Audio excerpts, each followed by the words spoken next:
ఈవిడే మరిడి మహాలక్ష్మి అమ్మవారండి. ఈ అమ్మవారికి నర్సీపట్నంలో 2 సంవత్సరాలకోసారి జాతర చేస్తారన్నమాట. ఈ జాతరకి చాలా దూరం నుంచి జనం, అలాగే సెలబ్రిటీస్ అందరూ కూడా వస్తారు.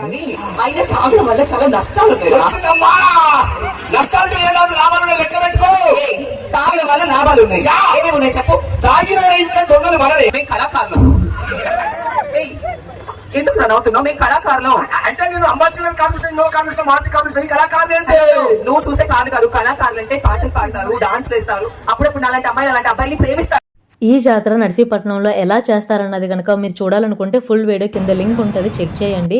2 సంవత్సరాలకోసారి చేస్తారు, అది కూడా ఏప్రిల్లో. ఉగాది వెళ్ళిపోయిన తర్వాత సోమవారం మంగళవారం 2 డేస్ జరుగుతుందండి. చాలా దూరం నుంచి చాలామంది జనం అయితే ఇక్కడికి వస్తారన్నమాట. క్రౌడ్ చూసారా ఎంతమంది ఉన్నారో. ఫుల్ పర్ఫార్మెన్స్ అంతా మనకి సెలబ్రిటీస్తోని, డ్యాన్స్ షోలు అని చెప్పి జబర్దస్త్ నుంచి ఆర్టిస్టులు చాలామంది వస్తారన్నమాట. సో ఈ పండుగ గురించి తెలుసుకోవాలనుకుంటే ఫుల్ వీడియో చూడండి.